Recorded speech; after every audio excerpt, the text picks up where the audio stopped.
부처님의 제자들의 이야기로 다시 만나는 불교의 숨결 10편. 불교의 역사는 부처님의 가르침에서 시작되었지만 그 가르침을 오늘날까지 이어온 것은 제자들의 삶이었습니다. 우리는 흔히 사리불의 지혜, 목걸련의 신통, 아난다의 기억력처럼 널리 알려진 이야기들을 먼저 떠올립니다. 하지만 그 뒤에는 덜 알려졌지만 동일하게 깊은 울림을 주는 수많은 제자들의 삶이 있었습니다. 낮은 신분의 이발사에서 수행의 모범이 된 제자, 병 한 번 없이 장수하며 청정 수행을 보여준 제자, 부처님의 마지막 순간에 출가하여 깨달음을 얻은 마지막 제자, 그리고 아라한의 경지에 오른 가난한 이들까지. 그들의 이야기는 화려하지 않지만 수행의 본질과 불법의 참뜻을 생생히 드러냅니다. 지금부터 우리는 잘 알려지지 않았던 부처님의 제자들 10명의 특별한 전승을 따라가며 불교의 깊은 숨결을 다시금 느껴보려 합니다. 가전연, 논리와 토론의 대가.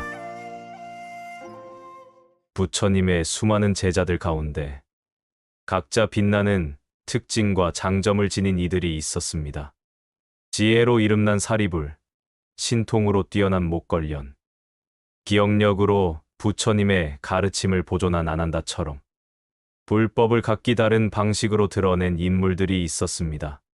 그 가운데 가전연은 변론 제일이라는 칭호를 얻은 특별한 제자였습니다. 그는 단순히 말을 잘하는 웅변가가 아니었습니다. 당대 인도의 수많은 철학자, 수행자, 사상가들이 제기하는 복잡한 질문들을 지혜롭게 풀어내고 치밀한 논리로 설득하며 무엇보다 부처님의 가르침을 누구나 이해할 수 있도록 풀어 설명하는 능력으로 이름을 떨쳤습니다. 그래서 부처님께서는 그를 두고 내 법을 가장 잘 해석하고 풀어내는 자라고 칭찬하셨다고 전해집니다. 가전연은 바라문 계급에서 태어났습니다. 어려서부터 베다와 철학 논리를 익히며 당대의 지식인들과 견줄 만큼 뛰어난 논리적 감각을 키워왔습니다. 당시 인도 사회에서는 수많은 사상학파가 서로 논쟁을 벌이며 진리를 주장했는데 그는 이미 젊은 나이에 이름난 논객으로 명성을 얻고 있었습니다. 그러나 세속의 명예와 학문적 승부가 진리를 보장하지 않는다는 것을 깨달은 그는 마침내 부처님의 가르침을 듣고 출가의 길로 들어섰습니다. 불교 경전에는 가전연이 보여준 논리적 통찰의 예가 여러 번 기록되어 있습니다. 그는 질문을 받으면 먼저 상대의 의도를 깊이 파악하고 그 속에 숨어있는 모순을 드러냈습니다. 그리고 복잡한 개념을 간단한 비유로 풀어내어 듣는 이들로 하여금 스스로 이해하게 만들었습니다. 예를 들어 어떤 철학자가 그에게 세상은 영원한가 아니면 무상한가 라고 물었을 때 그는 곧바로 단순한 예 아니오로 답하지 않았습니다. 대신 이렇게 말했습니다. 세상을 영원하다 하면 변화가 설명되지 않고 무상하다 하면 흐름을 인식하지 못한다. 부처님은 둘 모두에 집착하지 말라고 가르치셨다. 세상은 인연 따라 일어나고 인연 따라 사라질 뿐이다. 이처럼 가전연은 양극단에 치우치지 않고 중도의 관점에서 답을 이끌어냈습니다. 그의 답변은 단순히 논쟁에서의 승리보다 질문자에게 깨달음을 열어주는 길잡이가 되었습니다. 그의 이름이 직접 붙은 경전도 있습니다. 가전연경은 부처님의 가르침을 알기 쉽게 풀어낸 대화 형식의 경전으로 불교 해석학의 초석이 되었다고 평가받습니다. 그 속에서 가전연은 이것은 있다 없다의 이분법적 사고를 넘어 모든 현상을 인연생기라는 원리로 이해하도록 인도했습니다. 이러한 방식은 후대 불교 철학, 특히 중관학파와 유식학파의 논리 전개에도 큰 영향을 미쳤습니다. 그가 보여준 철저한 논리와 동시에 단순하고 명료한 해석은 불교 사상이 후대 철학과 맞서 발전할 수 있는 토대가 되었던 것입니다. 가전현은 단순히 철학자들과 논쟁만 한 것이 아니었습니다. 그는 평범한 신자들에게도 불법을 쉽게 이해시키는 재능을 발휘했습니다. 어려운 개념을 비유와 이야기로 풀어주어 농부도, 장사꾼도, 여성도, 아이도 그의 설명을 듣고 고개를 끄덕였다고 합니다. 예를 들어 그는 연기법을 이렇게 설명했습니다. 씨앗이 땅에 떨어져도 흙과 물과 햇빛이 없으면 싹트지 못한다. 마찬가지로 사람의 고통도 인연이 모여 생겨난다. 인연을 바꾸면 고통도 사라진다. 이 비유는 복잡한 연기 사상을 단숨에 이해하게 만드는 힘을 지니고 있었고, 당시 대중에게 큰 감화를 주었습니다. 가전연의 논리적 탁월함은 자칫 상대를 꺾는 도구가 될 수도 있었지만, 그는 결코 그것을 무기로 삼지 않았습니다. 항상 상대의 마음을 존중하며 상대가 진리를 이해하도록 이끄는데 초점을 맞추었습니다. 그래서 그는 논쟁에서 이기는 자라기보다 마음을 열어주는 스승으로 기억됩니다. 그의 말은 날카로웠지만 그 끝은 늘 자비로 향했습니다. 그는 상대를 이겨도 뽐내지 않았고 오히려 겸손하게 이 모든 답은 부처님의 가르침에서 나온 것이라고 말하곤 했습니다. 가전연의 이름은 오늘날까지도 불교의 논리적 전통과 해석의 상징으로 남아 있습니다. 그의 논리적 방식은 후대의 주석가들이 경전을 해설하고 사상을 전개하는데 중요한 모범이 되었고, 그의 변론은 불교가 다양한 철학 전통 속에서도 굳건히 설 수 있도록 한 지적 방패였습니다. 그의 삶은 우리에게 중요한 가르침을 남깁니다. 진리는 단순히 믿음만으로가 아니라 올바른 이성과 자비로운 마음으로 설명될 수 있어야 한다는 것입니다. 그리고 그 설명은 남을 이기기 위한 것이 아니라 서로를 이해하고 자유롭게 하기 위한 길이어야 한다는 것을 보여주었습니다. 가전연은 단순한 변론가가 아니라 부처님의 가르침을 세상과 이어주는 달이었습니다.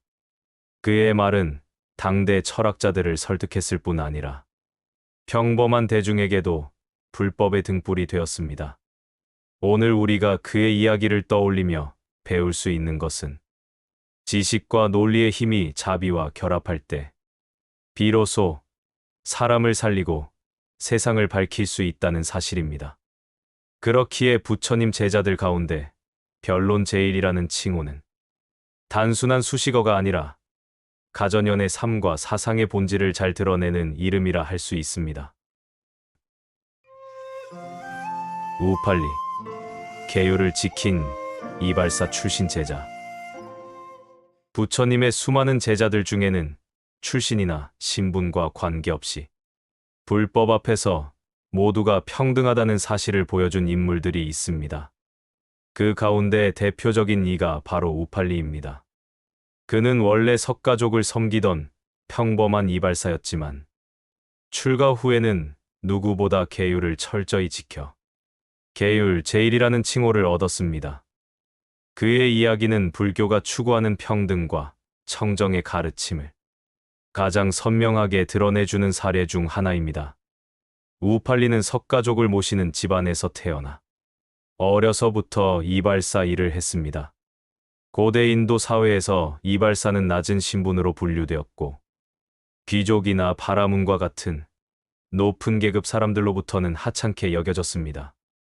그러나 그는 성실하게 손님을 맞이하며 겸손하고 온화한 성품으로 사람들의 신뢰를 얻었습니다.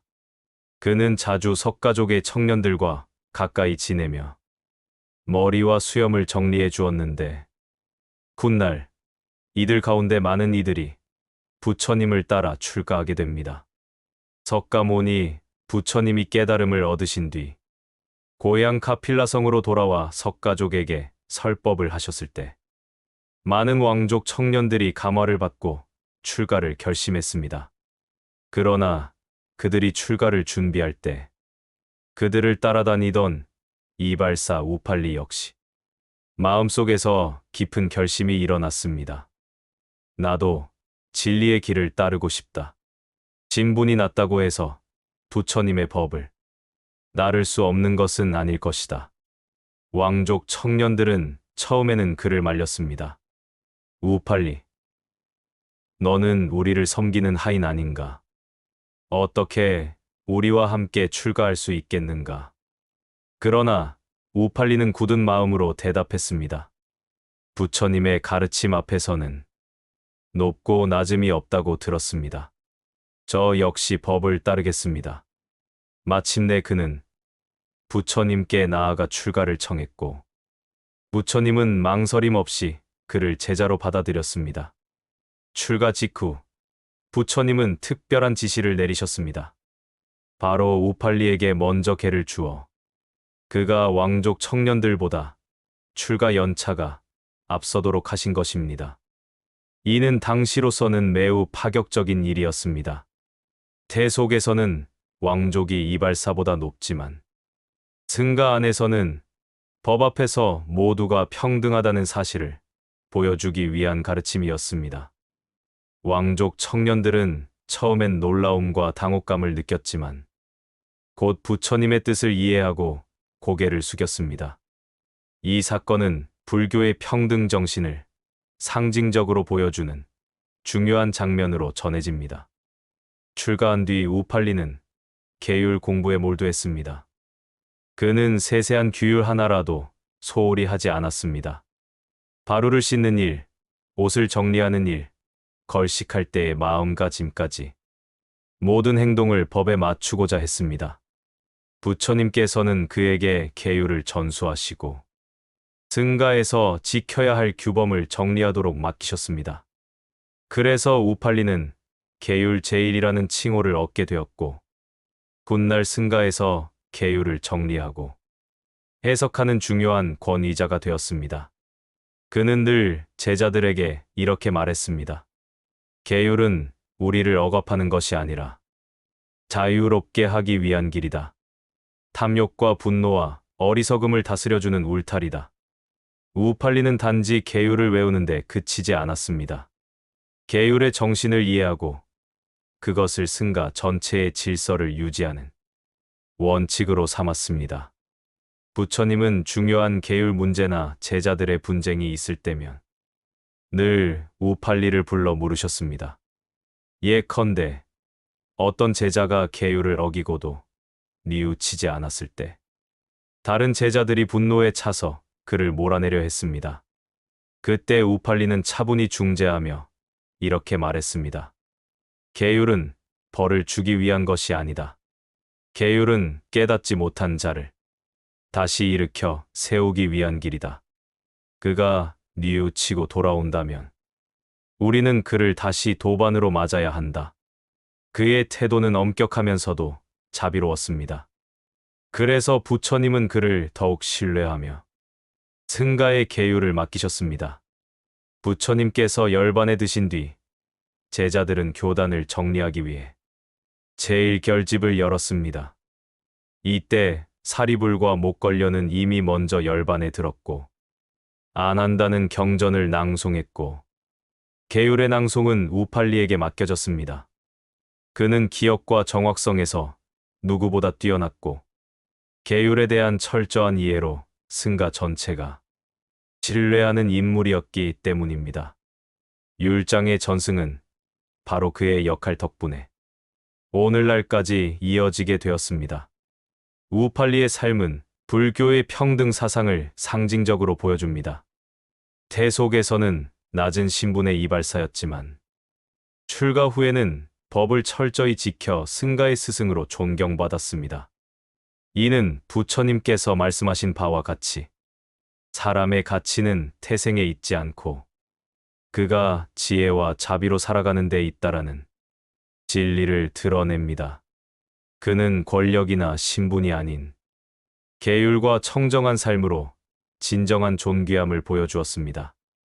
우팔리는 부처님 제자들 가운데 가장 낮은 자리에서 시작했지만 계율을 통해 가장 높은 자리에 올랐습니다. 그는 계율제일로 불리며 부처님 교단의 질서를 지탱하는 기둥이 되었습니다. 그의 이야기는 오늘날에도 여전히 유효한 질문을 던집니다. 나는 내 삶을 어떤 원칙으로 지키며 살아가는가? 우팔리처럼 작은 약속 하나, 작은 원칙 하나라도 지키며 살아간다면 그것이 바로 부처님의 길을 따르는 시작일 것입니다. 라홀라, 부처님의 아들. 라홀라는 석가모니 부처님의 친아들이자 불교 전승에서 독특한 위치를 차지하는 인물입니다. 그는 태어날 때부터 부처님과 깊은 인연을 맺고 있었으며 어린 나이에 출가하여 수행자의 길을 걸었던 드문 사례로 기록되어 있습니다. 불교의 전승은 그가 단순히 부처님의 아들이라는 사실에 머물지 않고 비밀이 없는 삶, 청정한 삶을 강조했던 수행자의 본보기로 전해줍니다. 라홀라는 석가모니가 출가하기 직전 왕자로서의 삶을 접고 깨달음을 향한 길에 들어설 무렵 태어났다고 합니다. 그의 어머니는 야소다라였고 태자는 왕자 시절 아들을 두고 집을 떠난 셈이었습니다. 이 때문에 라홀라의 탄생은 후대의 여러 의미로 해석되었습니다. 특히 이름 라홀라는 장애 혹은 결박이라는 뜻을 담고 있다고 전해집니다. 이는 아들이 태어났다는 사실이 수행을 향한 길에 장애가 될 수도 있다는 당시의 해석에서 비롯되었다고도 하고, 다른 전승에서는 오히려 그 이름이 깨달음으로 나아가는 길에서 놓치지 말아야 할 인연을 상징한다고 풀이하기도 합니다. 이름 자체에 당시 석가모니의 복잡한 심정이 담겨 있었던 것입니다. 라홀라는 태어나 성장했지만 부친인 부처님은 이미 출가하여 보리수 아래에서 깨달음을 얻고 제자들과 함께 법을 펴는 길을 걷고 있었습니다. 그러던 어느 날 부처님은 고향 카필라국으로 돌아와 법을 설했고 그곳에서 라홀라는 아버지를 직접 만나게 됩니다. 전승에 따르면 어린 라홀라는 부처님을 따라가며 이렇게 말했습니다. 아버지, 저에게 제 몫의 유산을 주십시오. 이때 부처님은 세속의 재산이 아닌 법의 유산을 물려주기로 결심합니다. 그리하여 부처님은 당시의 제자 가운데 사리불에게 라홀라를 출가시킬 것을 맡겼습니다.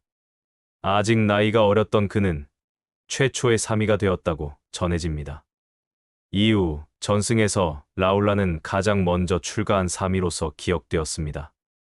라홀라는 출가 후에도 다른 제자들과 마찬가지로 엄격한 계율과 수행을 배워야 했습니다. 그러나 그는 아직 어린 나이에 출가했기에 때때로 장난을 치거나 솔직하지 못한 행동을 했다고 전합니다.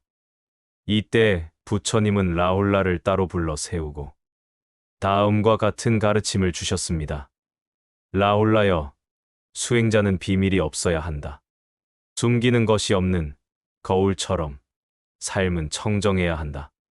이 가르침으로 인해 라홀라는 비밀 없는 청정한 삶을 산 제자라는 별칭을 얻게 되었습니다.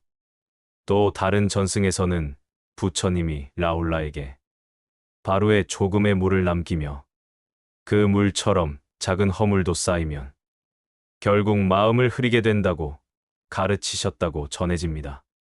어린 아들이었지만 부처님은 결코 가볍게 대하지 않고 엄격히 이끌었던 것입니다. 라홀라는 부처님의 가르침을 깊이 받아들여 계율을 지키는 데 특히 철저했다고 합니다. 그리하여 그는 후대에 계행 청정제일이라는 칭호를 얻게 됩니다. 경전에서는 그가 수행할 때의 모습을 이렇게 묘사합니다. 그는 늘 스승의 가르침을 마음에 새기고 작은 잘못이라도 곧바로 참회했다고 합니다. 이러한 청정한 태도는 다른 제자들에게도 귀감이 되었으며 부처님의 친아들이라는 사실을 넘어 독립된 수행자로 존경을 받게 되었습니다. 라울라와 관련된 일화는 여러 경전에 전해집니다. 그 가운데에는 다음과 같은 이야기들이 전해 내려옵니다. 라울라가 깊은 선정에 들었을 때 악마 마라가 그의 마음을 흔들기 위해 나타났다고 합니다. 그러나 어린 라울라는 두려움이나 동요 없이 오히려 자비와 지혜로 마라의 유혹을 잠재웠습니다. 이 일화는 그가 나이에 비해 얼마나 굳건한 수행자였는지를 보여줍니다. 또한 부처님께서 열반에 드신 뒤에도 라울라는 스승의 가르침을 이어받아 제자들을 이끌었습니다. 그는 청정한 계율을 전하며 언행과 마음이 일치하는 수행의 본보기가 되었다고 합니다. 후대에 이르러 라울라는 최초의 사미로 숭앙받았습니다. 특히 스리랑카와 동남아시아의 불교권에서는 아이들이 출가 의식을 시작할 때 라울라의 이름을 부르며 그의 순수한 결심과 청정한 마음을 본보기로 삼는 풍습이 이어집니다. 라울라는 단순히 부처님의 아들이라는 이유로 기억되는 인물이 아닙니다. 그는 어릴 적 출가하여 수행자의 길을 걸었고 계율을 철저히 지키며 청정한 삶을 산 수행자로 기록되었습니다. 또한 비밀 없는 삶이라는 부처님의 가르침을 몸소 실천하여 후대 제자들에게 길잡이가 되었습니다. 그의 존재는 불교 전승 속에서 부처님의 가족조차도 결국 법의 제자로서 살아갔음을 보여주는 상징이 되었습니다. 어린 나이에 출가한 그의 특별한 길은 불교 역사 속에서 지금까지도 전해지는 독특하고도 의미 깊은 이야기로 남아 있습니다. 마하가섭, 수행자의 상징. 마하가섭은 석가모니 부처님의 제자 가운데서도 독특한 위치를 차지하는 인물입니다. 그는 두타행 제1이라 불리며 가장 청빈하고 엄격한 수행자의 상징으로 전해집니다. 또한 부처님이 보리수 아래에서 깨달음을 얻은 이후 가르침을 이어받아 불교 공동체를 지켜낸 핵심 제자 가운데 한 사람이기도 합니다. 무엇보다도 부처님 열반 직후 최초의 결집에서 중심적 역할을 맡아 부대 불교가 흔들리지 않고 전승될 수 있도록 한 인물로 기억됩니다. 마하가섭은 본래 부유한 바라문 집안에서 태어났습니다. 그의 본명은 피팔리 마낙으로 유복한 집안에서 자라 어려움이 없었습니다. 그러나 그는 세속적인 부와 쾌락에 큰 흥미를 느끼지 않았습니다. 전승에 따르면 그는 일찍부터 출가와 같은 청빈한 삶을 동경했으며 부모가 억지로 혼인을 시키려 했을 때 그는 마음이 편치 않았다고 합니다. 결국 그는 부인 바다라와 함께 세속을 버리고 동시에 출가를 결심합니다. 이 이야기는 매우 이례적인데 부부가 함께 모든 재산과 지위를 버리고 수행의 길로 들어선 사례로 전해집니다. 그만큼 마하가섭의 출가 동기는 강했고 흔들림 없는 의지로 이어졌습니다. 마하가섭은 출가 후 곧바로 석가모니 부처님을 찾아 나섰습니다. 전승에 따르면 길에서 부처님을 만났을 때 그는 곧바로 이분이 자신이 평생 찾던 스승이라는 것을 깨달았다고 합니다. 부처님도 그의 마음을 알아보고 곧 제자로 받아들였고 그 자리에서 삭발하고 가사가 수여되었다고 합니다. 마하가섭이 출가하자 부처님은 그에게 내 가사를 물려받을 자라고 칭하셨다고 전해집니다. 실제로 후대 전승에서는 부처님의 법과 더불어 가사까지 이어받은 인물로서 불교 교단의 계승을 상징하는 인물로 그려집니다. 마하가섭이 가장 널리 알려진 이유는 그의 수행 방식 때문입니다. 그는 철저히 두타행을 실천했습니다. 두타행이란 스스로를 단련하기 위해 고행에 가까운 청빈한 생활을 이어가는 수행을 말합니다. 예컨대 버려진 천 조각을 주워 기워 만든 옷만을 입고 마을에서 얻은 음식만으로 연명하며 숲이나 나무 아래에서만 잠을 자는 방식입니다. 그는 부처님의 제자들 가운데서도 이러한 수행을 가장 철저히 지킨 인물로 존경받았습니다. 단순히 고행을 즐기는 것이 아니라 집착을 끊고 마음을 단련하기 위해 이를 실천했던 것입니다. 그래서 후대 불교 전승에서는 마하가섭을 두타행 제일로 기록합니다. 마하가섭은 또 하나 중요한 전승으로 널리 알려져 있습니다. 바로 염화미소 이야기입니다. 전승에 따르면 어느 날 부처님이 영취산에서 설법을 할 때 말 한마디 없이 연꽃 한 송이를 들어 보이셨습니다. 대중은 그 뜻을 알지 못했으나 제자 마하가섭만이 미소를 지으며 그 깊은 뜻을 깨달았다고 합니다. 부처님은 이때 말씀하셨다고 전해집니다. 나에게는 정법안장이라는 미묘한 가르침이 있다. 이를 마하가섭에게 전한다.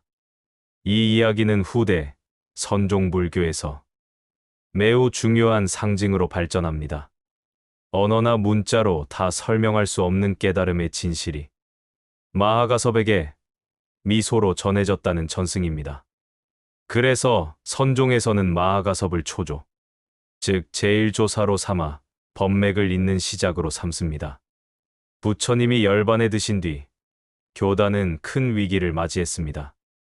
스승이 사라진 뒤 제자들 사이에서 계율과 가르침을 어떻게 보존할 것인가가 문제였던 것입니다. 이때 중심에 선 인물이 바로 마하가섭이었습니다. 전승에 따르면 그는 부처님이 열반에 드신 직후 즉시 제자들을 모아 제1결집을 열었습니다. 이 결집은 인도 라자가하의 칠렵굴에서 열렸다고 하며 마하가섭이 주도하여 500명의 아라한들이 모였다고 전해집니다. 이 결집에서 아난다가 경을, 우팔리가 유를 각각 낭송하여 부처님의 가르침을 정리했다고 합니다. 마하가섭이 이 결집을 열지 않았다면 불교의 교단은 부처님 사후 혼란 속에서 흩어졌을지도 모릅니다. 그래서 그는 단순히 청빈한 수행자일 뿐 아니라 불교의 제도와 가르침을 후대에 전승시킨 지도자로 평가됩니다. 마하가섭의 말년은 여러 전승이 남아 있습니다. 어떤 전승에서는 그가 부처님의 가사를 지니고 기원정사 근처에서 깊은 선정에 들었으며 장차 미래불 미륵이 출현할 때 다시 나타나 그 가사를 전한다고도 합니다. 이는 마하가섭이 단순히 한 시대의 인물이 아니라 불교의 법맥을 미래까지 이어주는 연결고리로 이해되었음을 보여줍니다. 또 다른 전승에서는 그가 산속에서 입적했으며 시신은 산중의 바위 속에 스스로 들어가 사라졌다고도 전합니다. 이 역시 그를 초월적 존재로 묘사하는 불교적 상징 가운데 하나입니다. 마하가섭은 부처님의 수많은 제자 가운데서도 특별히 수행자의 상징으로 자리 잡았습니다. 청빈과 고행의 두 타행을 철저히 지키며 불법의 청정성을 보여준 인물, 또 염화미소의 전승을 통해 언어를 초월한 깨달음의 전등을 이어받은 인물, 그리고 부처님 사후 교단을 결집하여 불교가 흔들리지 않도록 지켜낸 인물. 그의 삶과 전승은 불교사에서 단순한 개인의 일화를 넘어 불교 공동체가 왜 지속될 수 있었는가를 보여주는 열쇠라 할 수 있습니다.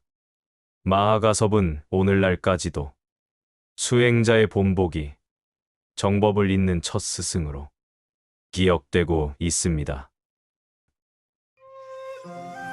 수바타, 부처님의 마지막 제자. 불교의 방대한 전승 가운데서도 수바타의 이야기는 특별한 자리를 차지합니다. 그는 석가모니 부처님의 수많은 제자들 중에서도 마지막 제자로 기록된 인물입니다.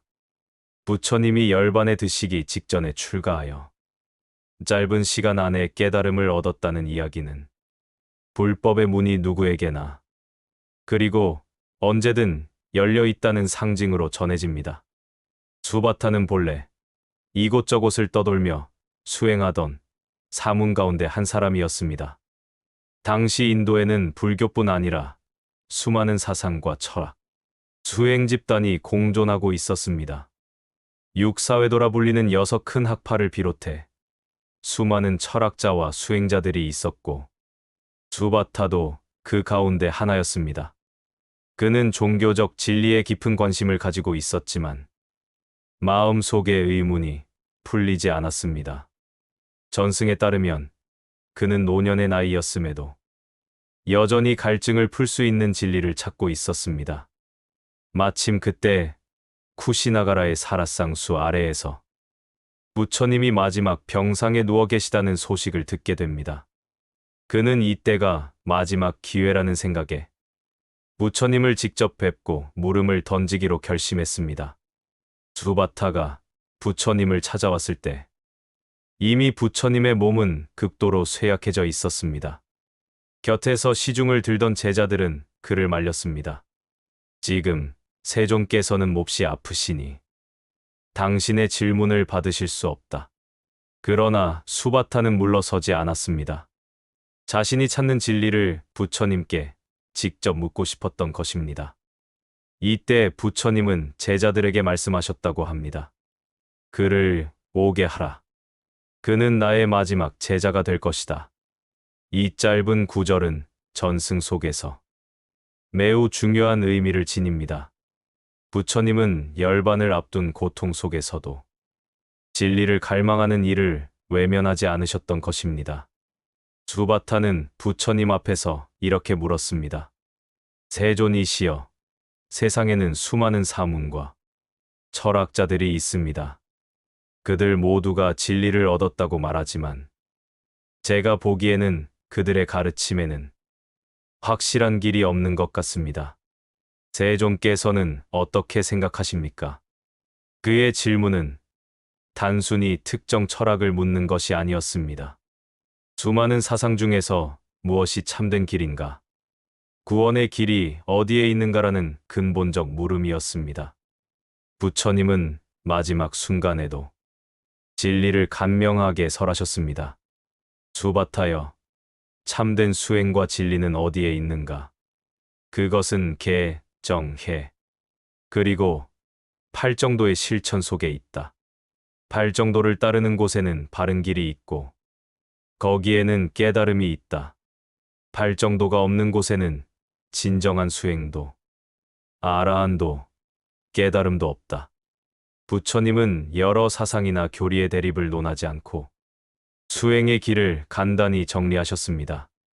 계율을 지키고 마음을 닦으며 지혜를 기르는 팔정도의 실천이야말로 진정한 길이라는 가르침이었습니다.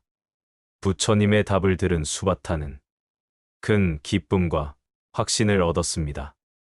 그는 곧바로 출가를 청했고 부처님은 이를 허락하셨습니다. 열반 직전 부처님이 직접 삭발과 가사를 허락한 마지막 인물이 바로 수바타였습니다.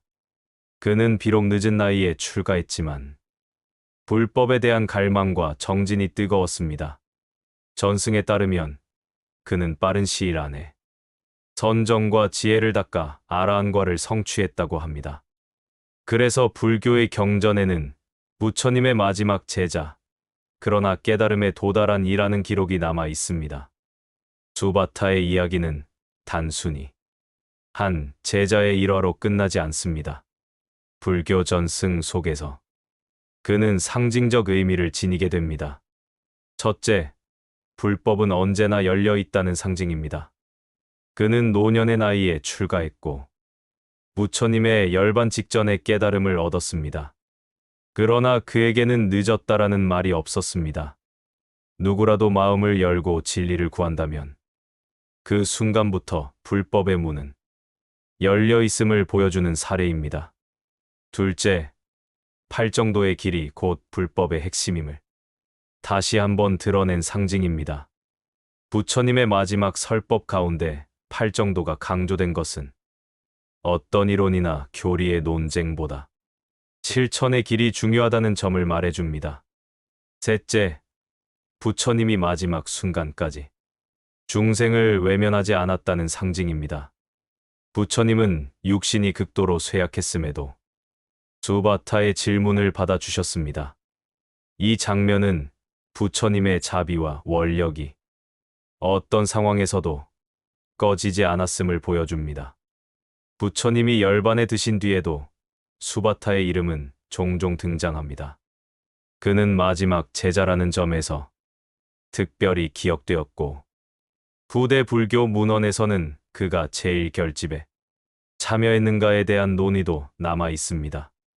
어떤 전승에서는 그가 아직 출가한 지 오래되지 않았으므로 결집에 참여하지 못했다고도 하고, 또 다른 전승에서는 이미 아라한과를 성취했으므로 참여했다고도 전합니다. 이렇듯 기록은 엇갈리지만 중요한 것은 그가 불교 공동체 안에서 부처님이 남긴 마지막 가르침의 증인으로 기억되었다는 점입니다. 수바타의 이야기는 짧지만 강렬합니다. 그는 부처님의 마지막 제자였고, 동시에 늦게라도 진리를 구하는 이는 깨달음에 이를 수 있다는 증거가 되었습니다. 부처님이 열반에 드시기 직전까지도 불법의 문은 닫히지 않았으며 그 문은 수바타에게 열려 있었습니다. 그의 이야기는 이후 불교 전승에서 부처님의 가르침이 결코 사라지지 않는다는 상징으로 남았습니다. 진리를 구하는 마음만 있다면 언제나 그 길은 열려 있다는 사실을 보여주는 인물이 바로 수바타였습니다. 파우티카, 교만을 꺾은 제자. 불교의 방대한 전승 속에는 이름이 널리 알려진 제자들뿐 아니라 비교적 덜 알려진 인물들의 이야기도 전해집니다. 그 가운데 파우티카의 일화는 매우 상징적입니다. 그는 원래 스스로를 수행자라 자처했으나 마음속에 뿌리 깊은 교만심을 품고 있었습니다.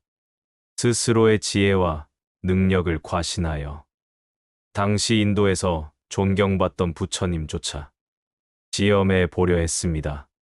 그러나 결국 그는 그 교만을 꺾고 부처님의 가르침 앞에 굴복하여 제자가 되었다고 전해집니다. 이 이야기는 교만이 깨달음의 길을 막는 가장 큰 장애임을 잘 보여주는 전승으로 자리 잡았습니다. 파우티카는 원래 떠돌이 수행자 집단에 속해 있었던 인물이었습니다. 당시 인도에는 다양한 수행자들이 있었는데 이들은 명상을 하거나 금식을 하거나 진체를 고행에 몰아넣는 방식으로 영적 해탈을 추구했습니다.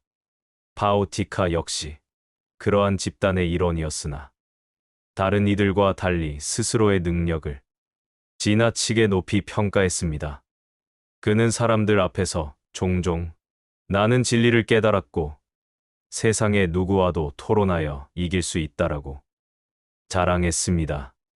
특히 부처님과 제자들의 이름이 널리 퍼지자 파우티카는 마음속으로 질투를 품게 되었습니다. 그도 수행자라지만 내 지혜가 부족하다고 생각하지 않는다. 오히려 그를 시험해 나의 우월함을 드러내야겠다. 전승에 따르면 파우티카는 여러 차례 부처님의 설법 현장에 몰래 들어와 제자들과 부처님을 관찰했습니다. 그는 기회를 보며 이렇게 생각했습니다. 저들이 그토록 부처를 존경한다니 내가 그를 곤란하게 만들면 내 이름이 더 높아질 것이다. 어느 날 그는 공개적으로 부처님 앞에 나아가 도전장을 내밀었습니다. 고탐하여 당신이 진리의 깨달음을 얻었다고 말하지만 내가 몇 가지 물음을 던지면 쉽게 무너질 것이다.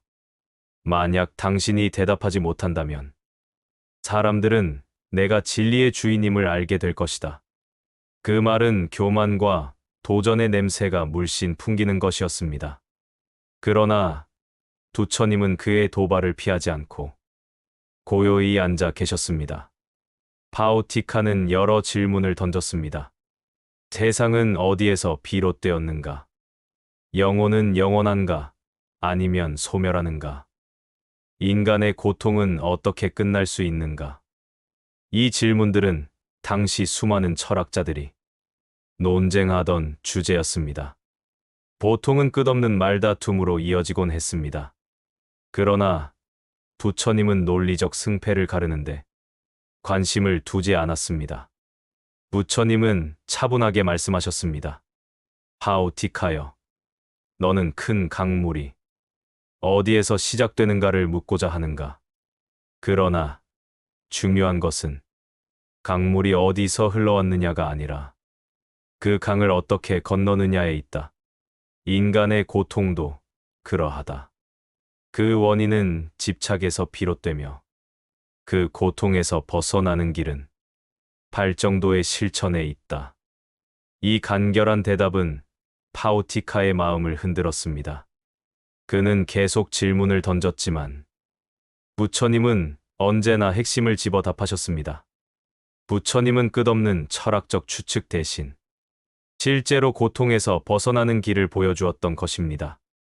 처음에는 자신의 논리가 무너지는 것을 인정하지 않으려 했던 파오티카는 점점 침묵에 빠졌습니다. 그는 자신이 내세운 교리와 사유가 실상은 공허한 말의 장난에 불과하다는 것을 깨달았습니다. 반면 부처님의 답변은 단순하면서도 인간의 삶에 곧바로 적용할 수 있는 길이었습니다. 전승에 따르면 그는 그 자리에서 땀을 흘리며 얼굴이 붉어졌다고 합니다. 결국 그는 부처님 앞에 무릎을 꿇고 고개를 숙였습니다. 세존이시여, 저는 오만했습니다. 저의 교만심이 저를 가리우고 진리를 보지 못하게 했습니다. 이제 저를 제자로 받아 주십시오. 부처님은 미소 지으시며 말씀하셨습니다. 사람이 잘못을 깨닫고 마음을 고치면 그 또한 수행의 시작이다. 그리하여 파오티카는 출가를 허락받고 부처님의 제자 무리에 들어가게 되었습니다. 파오티카는 출가 후 완전히 다른 사람이 되었습니다. 이전에는 스스로의 교만을 뽐내던 인물이었지만 이제는 오히려 누구보다 겸손하고 조용한 수행자로 변했습니다. 그는 스승과 도반들 앞에서 자신의 과거를 숨기지 않고 말했습니다. 나는 교만으로 인해 길을 잃은 자였다. 그러나 세존을 만나 진정한 수행의 길을 알게 되었다. 나의 지난 과오가 오늘의 나를 이끌었다. 전승에 따르면 그는 이후 꾸준히 수행에 정진하여 마침내 아라한과에 도달했다고 합니다. 그가 남긴 말은 오늘날까지도 전해집니다. 교만은 바람과 같아서 작은 불씨를 꺼뜨리고 큰 불도 사라지게 한다. 그러나 겸손은 불을 보호하여 빛을 오래 가게 한다. 후대 불교 문헌에서는 파오티카의 이야기를 자주 인용했습니다. 특히 논쟁을 좋아하거나 자신의 학식을 과시하려는 수행자들에게는 파오티카의 일화가 중요한 교훈으로 들려졌습니다. 왜냐하면 그는 스스로 교만으로 무너졌지만 그것을 깨닫고 다시 일어선 사람이었기 때문입니다. 그의 이름은 자주 교만을 꺾은 제자라는 수식어와 함께 기록되었고 일부 지역 전승에서는 겸손의 상징으로 불리기도 했습니다. 파오티카의 이야기는 화려한 신통이나 극적인 기적이 중심이 되지 않습니다. 오히려 한 인간의 내면에서 일어난 전환, 즉 교만이 무너지고 겸손이 자리 잡는 순간을 보여줍니다. 그는 원래 부처님을 시험하려 했던 인물이었지만 결국 자신이 시험당한 것은 다름 아닌 그의 교만이었습니다. 그는 부처님의 가르침 앞에서 무릎을 꿇고 이후에는 진정한 수행자로 살아갔습니다. 전승 속 파오티카는 이렇게 말없이 우리에게 전해줍니다. 교만은 진리를 가리고 겸손은 진리를 드러낸다. 난디아. 법을 듣고 기뻐한 제자. 불교 전승 속에는 부처님의 제자들 가운데 독특한 성품과 삶으로 기록된 이들이 많습니다. 그 중에서도 난디아의 이야기는 특별합니다. 그의 이름 자체가 기쁨, 환희를 뜻합니다. 그는 언제나 부처님의 법문을 들을 때마다 눈물을 흘리며 마음 깊은 곳에서 솟아나는 감격을 감추지 못했다고 합니다. 그렇기에 후대 전승에서는 난디아를 두고 법을 듣고 기뻐한 제자라 부르게 되었습니다. 난디아의 출신 배경에 관한 세부적인 기록은 많지 않지만 경전과 주석서에 따르면 그는 젊은 시절부터 마음이 순수하고 정직한 성품으로 알려져 있었습니다. 그러나 그에게 가장 두드러진 특징은 타인의 말, 특히 진리의 말에 크게 감동하는 기질이었습니다. 그는 세속의 대화에서도 누군가가 올바른 말, 바른 가르침을 하면 눈시울이 붉어지곤 했습니다. 특히 생명에 대한 연민, 진실한 정직함, 나눔과 같은 이야기에는 쉽게 가슴이 벅차올랐습니다. 사람들은 종종 그를 향해 너는 어찌 그리 눈물이 많으냐라고 놀리기도 했지만 그는 부끄러워하지 않았습니다. 오히려 그는 눈물이 흐른다는 것은 마음이 움직이고 있다는 증거다라고 말하곤 했습니다. 난디아가 처음 부처님의 설법을 들은 것은 세존께서 한 왕사성 근처 숲에서 대중을 모아 가르침을 설하시던 자리였습니다. 그때 부처님은 이렇게 말씀하셨습니다. 삶은 무상하다.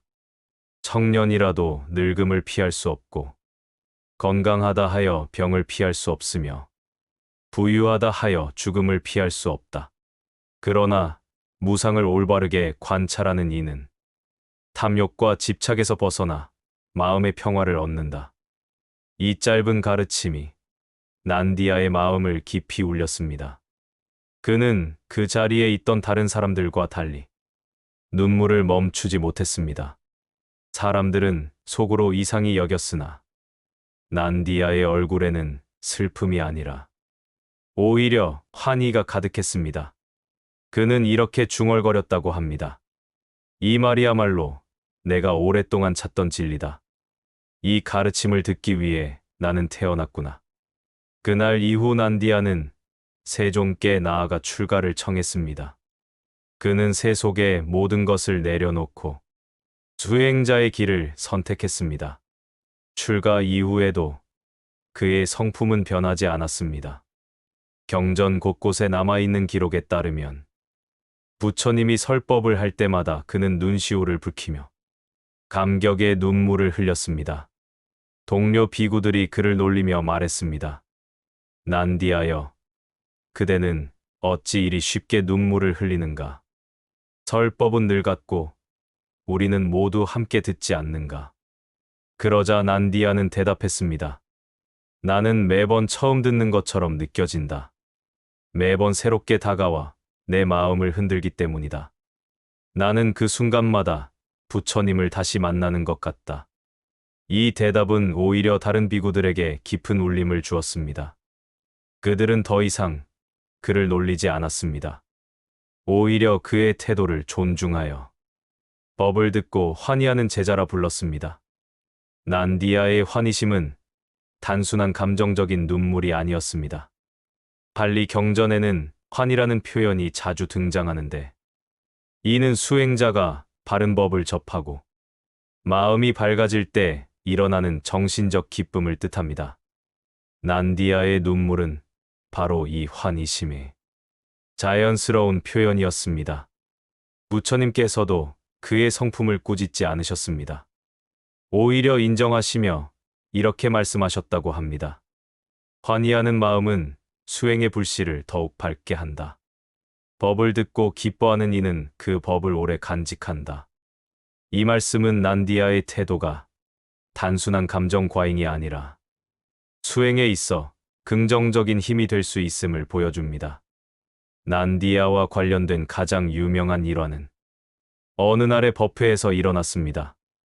부처님께서 사성제에 대해 설하시던 순간 난디아는 하염없이 눈물을 흘렸습니다. 옆에 있던 제자가 속삭였습니다. 그대는 또다시 눈물을 흘리는가?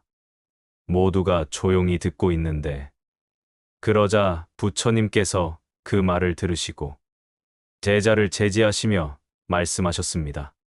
그 눈물은 번뇌의 눈물이 아니라 환희의 눈물이다. 법을 듣고 기뻐하는 이는 이미 해탈의 문턱에 서 있다. 이 말은 대중에게 큰 울림을 주었습니다. 사람들은 난디아의 눈물이 단순한 감정이 아니라 수행의 경지임을 이해하게 되었습니다. 난디아가 언제 열반했는지는 구체적으로 알려져 있지 않습니다. 그러나 전승에 따르면 그는 끝내 아라한의 경지에 도달했다고 합니다. 그가 남긴 모습은 제자들 사이에서 오래도록 회자되었습니다. 사람들은 그를 떠올리며 그는 언제나 눈물로 법을 맞이한 사람이라고 불렀습니다. 후대 불교에서는 난디아의 이름을 기쁨의 상징으로 해석했습니다. 이는 단순히 기쁨이라는 감정을 뜻하는 것이 아니라 법을 만난 이가 느끼는 깊은 영적 감격을 의미했습니다. 그래서 일부 지역에서는 불법을 듣고 마음이 감동받았을 때 난디아의 기쁨이라는 표현을 쓰기도 했습니다. 난디아의 이야기는 화려한 기적이나 위대한 논쟁의 승리와는 다릅니다. 그것은 진리를 듣고 진심으로 감격하는 한 사람의 순수한 마음을 보여줍니다. 그는 부처님의 제자 중에서 법을 듣고 기뻐한 이로 기억되며 그 이름 자체가 기쁨을 뜻하듯 불법을 만난 환희심을 온전히 드러낸 존재였습니다. 난디아의 전승은 이렇게 말합니다. 법을 듣고 흘린 눈물은 슬픔의 눈물이 아니라 해탈을 향한 기쁨의 눈물이다. 바쿨라, 병에 걸리지 않은 제자. 불교 전승 속에는 부처님의 제자들 가운데 각기 독특한 특징과 삶으로 기억되는 인물들이 많습니다. 그중 바쿨라의 이야기는 대단히 흥미롭습니다. 그는 평생에 걸쳐 단 한 번도 병에 걸리지 않았던 제자로 부대 전승에서는 건강제일이라는 칭호를 얻었습니다. 바쿨라는 마가다구 근처의 가문에서 태어났다고 전해집니다. 태어날 당시 그는 매우 허약하여 사람들은 오래 살지 못할 것이라고 걱정했다고 합니다. 그러나 신비하게도 그는 점점 강건해졌고 어릴 적부터 병치레가 없는 아이로 알려졌습니다. 전승에 따르면 그는 태어날 때부터 복덕이 두터워 병마가 가까이 하지 못하는 천혜의 조건을 지니고 있었다고 합니다. 그의 이름인 바쿨라는 고대 인도의 향기로운 나무 이름에서 비롯되었다고 합니다. 이 나무는 껍질과 꽃, 잎이 모두 약재로 쓰이며 정정과 건강을 상징했습니다. 따라서 그의 이름이 병 없는 삶을 예고하는 듯한 상징적 의미를 지녔다고도 해석됩니다. 바쿨라는 성장하면서도 병을 앓은 적이 한 번도 없었습니다. 그는 늘 절제된 삶을 살았고 탐욕과 과식, 지나친 음주나 향락과는 거리가 멀었습니다. 당시 인도의 많은 수행자들은 고행을 통해 몸을 혹사하거나 반대로 쾌락에 빠져 병을 얻곤 했습니다. 그러나 바쿨라는 자연스럽게 중도를 따르며 몸과 마음을 청정히 지키는 삶을 살았습니다. 어느 날 그는 부처님의 법문을 접하게 되었습니다. 그 가르침은 모든 것은 무상하고 병들지 않는 몸조차 결국 무너진다. 그러나 청정한 마음은 흔들리지 않는다는 내용이었습니다. 이 말은 그의 마음에 깊이 새겨졌습니다. 그는 자신이 병이 없다는 사실에 안주하지 않고 오히려 내 몸이 건강하다 하여 영원한 삶이 보장된 것은 아니다라는 자각을 얻었습니다. 그는 곧 부처님께 나아가 출가를 청했고 세존께서는 그를 받아들였습니다. 출가 후 바쿨라는 더욱 절제된 삶을 살았습니다. 그는 항상 청정한 물로 목욕하고 정갈한 음식을 조금만 먹었으며 욕망을 자극하는 어떤 것도 가까이 하지 않았습니다. 발리 율장 전승에 따르면 그는 하루 한 끼 이상 먹지 않았고 배가 부르지 않게 늘 절제했습니다. 또한 수행을 게을리하지 않고 일정한 시간에 명상과 경전 독송을 이어갔습니다. 이런 생활 덕분에 그는 늙어서도 늘 건강했고 병에 시달리지 않았습니다. 제자들과 동료 비구들은 그를 보며 놀라워했습니다. 많은 이들이 수행 중 병으로 고통받고 약을 구하러 다니거나 휴식을 필요로 했지만 바쿨라는 그런 일이 없었습니다. 그래서 사람들은 그를 건강 제일이라고 불렀습니다. 전승에 따르면 바쿨라는 무려 160세 이상을 살았다고도 전해집니다. 일부 불교권에서는 그가 200세에 가깝게 장수했다는 기록까지 전합니다. 그 긴 세월 동안 그는 단 한 번도 병으로 고생한 적이 없었다고 합니다. 이는 단순히 신체적인 체질 때문만은 아니었습니다. 그는 청정한 계율을 지켰고 늘 자제하며 탐욕을 끊었습니다. 또한 마음의 분노나 원망을 품지 않았기에 정신적으로도 평온했습니다. 불교 전승에서는 이를 두고 마음의 청정함이 몸의 청정함으로 이어졌다고 설명합니다. 어느 날 다른 제자들이 바쿨라에게 물었습니다. 그대는 어찌하여 이렇게 건강을 잃지 않았는가? 바쿨라는 대답했습니다.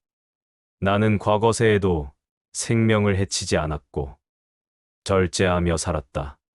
그 공덕이 이어져 이 생에서도 병에 걸리지 않는 것이다. 부처님께서도 그의 삶을 칭찬하시며 말씀하셨습니다. 바쿨라는 계율과 절제를 몸소 증명한 자이다. 그는 병이 없는 삶으로 제자들에게 모범이 된다. 바쿨라의 삶은 단순히 병이 없었다는 기록으로만 그치지 않습니다. 그것은 계율과 절제, 청정한 생활이 수행자에게 어떤 힘을 주는가를 상징적으로 보여줍니다. 또한 장수와 무병의 삶이 단순한 복이 아니라 과거의 선행과 자비심의 결과임을 전하는 가르침이기도 했습니다. 그의 이름은 후대 불교에서 건강과 장수를 기원하는 기도의 대상이 되기도 했습니다. 특히 스리랑카와 미얀마 등 남방 불교권에서는 바쿨라 존자처럼 병 없는 삶을 살게 해달라는 발언이 전해집니다. 바쿨라가 열반에 들 때에도 그는 병으로 고통받지 않았다고 합니다. 그는 조용히 앉아 호흡을 가다듬으며 마음을 고요히 한 뒤 평온히 숨을 거두었습니다. 제자들은 그 장면을 보며 감탄했습니다. 이렇게 평화롭게 생을 마무리하는 모습은 그가 평생 청정하게 살아온 증거다. 그의 사리와 유품은 후대에 소중히 보존되었으며 일부 지역에서는 그의 유품을 모신 탑이 지금도 전해진다고 합니다. 바쿨라의 이야기는 단순한 건강담이 아닙니다. 그는 절제와 청정의 수행을 몸소 실천하며 평생 무병으로 살아간 제자였습니다. 그의 전승은 후대 불자들에게 몸의 건강은 마음의 청정함에서 비롯된다는 사실을 일깨워 주었습니다. 그리하여 바쿨라는 부처님의 제자들 가운데 무병체일, 곧 병이 없는 삶의 상징으로 영원히 기억되고 있습니다. 수나라, 가난한 집안 출신의 아라한. 불교 전승 속에는 이름이 널리 알려지지 않았지만 특별한 삶을 살았던 제자들의 이야기가 많이 전해집니다. 그 중에서도 수나라라는 인물의 일화는 수행과 깨달음이 결코 신분이나 재산에 의해 제한되지 않는다는 점을 극명하게 보여줍니다. 그는 극심한 가난 속에서 태어나 성장했지만 출가하여 마침내 아라한의 경지에 오른 인물로 기억됩니다. 수나라는 고대 인도에서 가장 낮은 신분층 가운데 하나에서 태어났다고 전해집니다. 집안은 가난하여 하루 한 끼조차 제대로 먹기 힘들었고 어릴 때부터 노동을 하며 연명해야 했습니다. 어린 시절에 그는 항상 배고픔에 시달렸고 남들의 시선과 차별 속에서 고통을 겪었습니다. 당시 인도의 사회는 엄격한 카스트 제도가 지배하고 있었기 때문에 가난한 집안 출신이라는 사실은 단순히 경제적 어려움만이 아니라 사회적으로도 배제되고 무시당하는 삶을 의미했습니다. 수나라는 사람들 앞에 나서기를 두려워했고 늘 움츠린 채 살아야 했습니다. 그러나 그의 마음 속에는 나도 언젠가는 자유롭고 평등한 삶을 살고 싶다는 갈망이 자리 잡고 있었습니다. 어느 날 수나라는 마을에 설법을 하러 온 부처님의 소식을 듣게 되었습니다. 많은 사람들이 모여 부처님의 가르침을 듣고 있었고 그는 멀리서 그 장면을 바라보다가 망설임 끝에 가까이 다가갔습니다. 부처님의 눈길은 신분이나 외모, 부의 차별을 넘어 누구에게나 따뜻했습니다. 설법을 듣던 수나라는 처음으로 가난한 나도 존중받을 수 있다는 느낌을 받았고 그 자리에서 눈물을 흘렸다고 전합니다. 그는 법문이 끝난 뒤 용기를 내어 부처님께 다가가 이렇게 말했습니다. 세존이시여, 저는 가진 것이 아무것도 없는 사람입니다. 그러나 제 마음은 진리를 배우고자 합니다. 저 같은 이도 출가할 수 있습니까? 이에 부처님은 미소를 지으며 말씀하셨습니다. 재산이 많고 적음은 진리와 관계가 없다. 마음이 청정하다면 누구나 출가할 수 있다. 이 짧은 대답은 수나라의 운명을 바꾸는 순간이었습니다. 그는 곧 출가하여 승가의 한 일원이 되었습니다. 출가한 수나라는 다른 제자들보다도 수행에 더 큰 열의를 보였습니다. 그는 누구보다도 청빈했으며 작은 것에도 감사했습니다. 가난하게 살아온 덕분에 그는 음식이나 옷, 거처에 집착하지 않았습니다. 다른 제자들이 불평하거나 부족함을 느낄 때에도 수나라는 오히려 평온한 얼굴로 수행에만 몰두했습니다. 율장 전승에는 그가 늘 스스로를 경계하며 나는 가난으로 태어났으나 마음마저 가난해질 수는 없다라고 다짐했다는 기록이 전해집니다. 그는 법문을 들을 때마다 깊이 사유했고 명상에 들어가면 오래도록 집중을 잃지 않았습니다. 가난 속에서 자란 사람들은 때때로 음식이나 재산에 대한 집착이 클 수밖에 없습니다. 수나라도 처음에는 그 유혹을 느꼈습니다. 그러나 그는 그때마다 부처님의 말씀을 떠올렸습니다. 탐욕은 끝없는 굶주림과 같다. 아무리 채워도 결코 만족하지 못한다. 수나라는 명상을 통해 자신 안의 탐욕을 직시했습니다. 어린 시절부터 느껴왔던 결핍과 굶주림의 기억이 그를 괴롭혔지만 그는 점차 그것을 내려놓았습니다. 오히려 단순한 삶 속에서 만족을 찾았고 탐욕을 버린 자리에서 큰 평화를 맛보게 되었습니다. 전승에 따르면 어느 날 수나라는 깊은 선정에 들어 있었습니다. 그는 모든 괴로움의 뿌리는 집착이며 그것은 소유에 많고 적음과는 무관하다는 사실을 통찰하게 되었습니다. 그 순간 그는 모든 가래를 끊고 아라한의 경지에 올랐다고 합니다. 그의 깨달음은 가난을 뛰어넘은 자유였습니다. 그는 비록 재산은 없었지만 누구보다도 넉넉한 마음을 지닌 수행자로 거듭난 것입니다. 그가 아라한에 이른 뒤에도 다른 제자들은 종종 수나라에게 물었습니다. 가난 속에서 자란 그대가 어떻게 흔들리지 않고 수행을 이어갈 수 있었는가? 그는 이렇게 대답했다고 합니다. 가난은 나를 시험했으나 그 덕에 탐욕을 버릴 수 있었다. 굶주림은 괴로움이었으나 이제는 그것조차도 내 스승이었다. 부대 불자들은 그의 이야기를 두고 가난이 결코 수행의 걸림돌이 아니라는 교훈을 얻었습니다. 오히려 그것은 집착을 버리는 기회가 될 수 있음을 보여주었습니다. 두 나라의 삶은 불교의 평등 사상을 극명하게 드러냅니다. 당시 인도의 사회 질서 속에서는 가난한 이들이 존중받는 일은 거의 없었습니다. 그러나 불교 공동체에서는 신분과 재산이 아니라 오직 수행과 계율, 그리고 깨달음의 정도가 중요했습니다.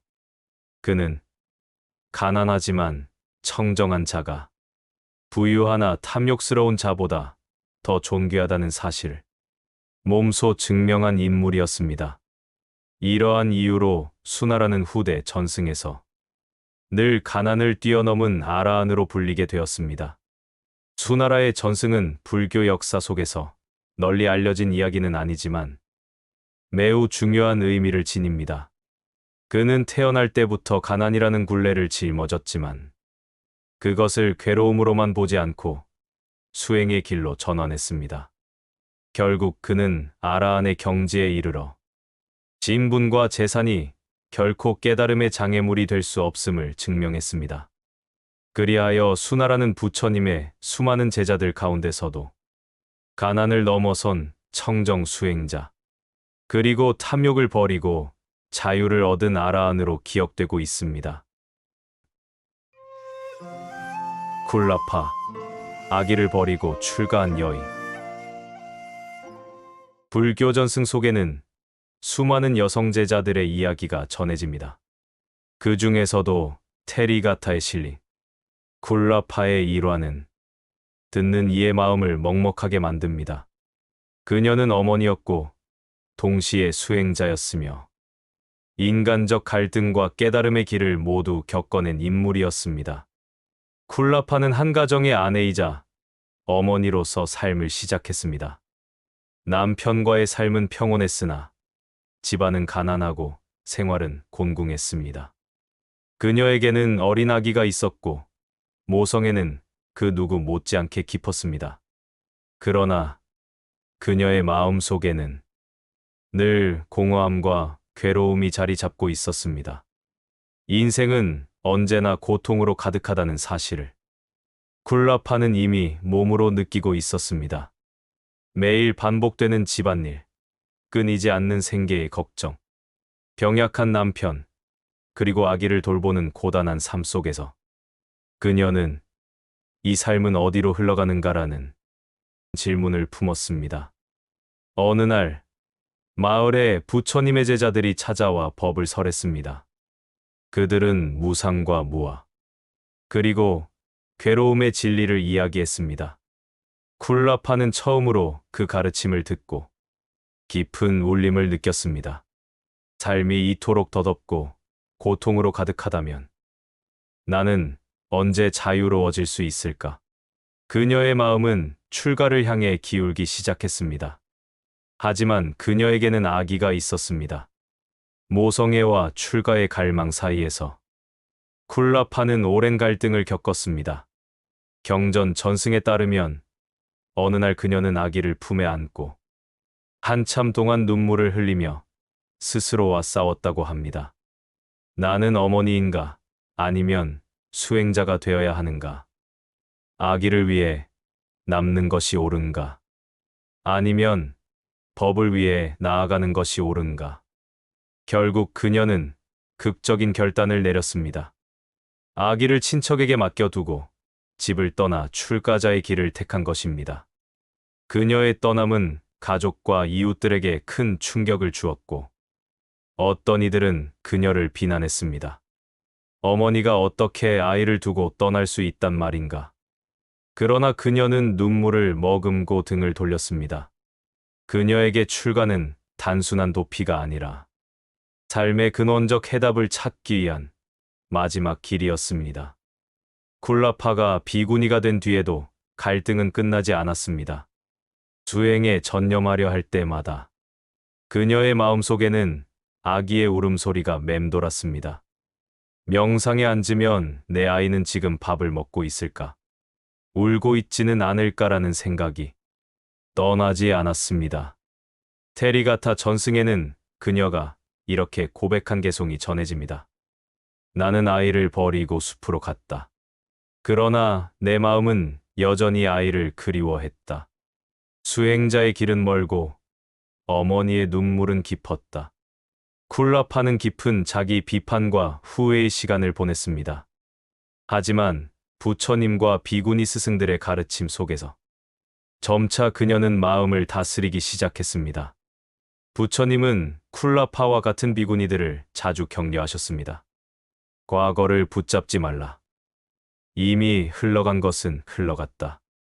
중요한 것은 지금의 마음이다. 이 가르침을 들은 쿨라파는 비로소 자신의 집착을 내려놓기 시작했습니다. 그녀는 수행에 몰두하며 고통의 뿌리가 애착에 있음을 통찰했습니다. 아기를 향한 사랑은 숭고했지만 그것마저도 무상과 집착의 한 형태임을 이해하게 된 것입니다. 모성애를 부정한 것이 아니라 그것에 매여 괴로움을 키우는 자신의 집착을 내려놓은 것이었습니다. 마침내 쿨라파는 깊은 선정에 들어 깨달음을 얻었다고 전해집니다. 그녀는 아라한의 경지에 이르렀고 그 순간 눈물을 흘리며 이렇게 노래했다고 합니다. 나는 아이를 버렸으나 이제 모든 아이들을 품는다. 나는 어머니였으나 이제 세상의 어머니가 되었다. 테리가타에는 쿨라파의 깨달음이 담긴 개송이 전해집니다. 그녀는 한때 아이를 버린 죄책감으로 괴로워했지만 수행을 통해 그것을 뛰어넘었습니다. 개송은 이렇게 전합니다. 나는 눈물로 아기를 떠났으나 지금은 눈물이 멈추었다. 욕망은 사라졌고 집착은 끊어졌다. 마음은 고요하고 바다는 잔잔하다. 이 짧은 시구는 쿨라파의 긴 고통의 여정과 그 끝에서 만난 평화를 상징합니다. 쿨라파의 이야기는 불교 전승 속에서도 드물게 기록된 여성 출가자의 인간적 갈등을 보여줍니다. 그녀의 결단은 단순히 개인적 선택이 아니라 당시 사회적 제약과 모성의 굴레를 넘어선 상징으로 익힙니다. 후대 불자들은 그녀의 이야기를 두고 많은 해석을 했습니다.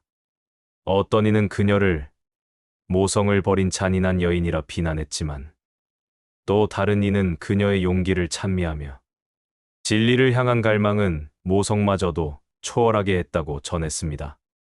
쿨라파의 전승은 불교 역사 속에서 널리 알려지지는 않았지만 테리가타에 기록된 몇 안 되는 생생한 여성 수행자의 고백 가운데 하나입니다. 그녀는 인간적 갈등과 눈물 속에서도 수행을 멈추지 않았고 마침내 자유와 깨달음에 도달했습니다. 그리하여 쿨라파는 오늘날까지도 아기를 버리고 출가한 여인으로 불리지만 그 이름 속에는 단순한 비극만이 아니라 깊은 고통을 이겨내고 깨달음을 성취한 여성 수행자의 강인한 삶이 함께 새겨져 있습니다. 세상에 이름을 남긴 제자들은 많지만 그들의 진정한 위대함은 이름이 아니라 마음에 있었습니다. 누군가는 논리로 세상을 밝혔고 누군가는 계율로 자신을 다스렸으며 또 누군가는 침묵 속에서 진리를 깨달았습니다. 높은 신분도 낮은 신분도 남자도 여자도 부처님의 제자가 되는 데에는 차별이 없었습니다. 가난한 자도 수행자가 되었고 병든 자도 청정함으로 빛났으며 심지어 아기를 버리고 떠난 여인조차 그 고통 속에서 해탈의 길을 찾았습니다. 그들의 이야기는 한 사람의 전설이 아니라 모든 수행자가 걸어갈 마음의 길을 보여줍니다. 부처님의 제자들은 멀리 있지 않습니다. 그들의 삶과 깨달음은 지금 이 순간 우리의 마음 안에도 살아 있습니다. 모든 존재가 그 마음의 길 위에서 함께 빛나길 바랍니다. 나무와 미타불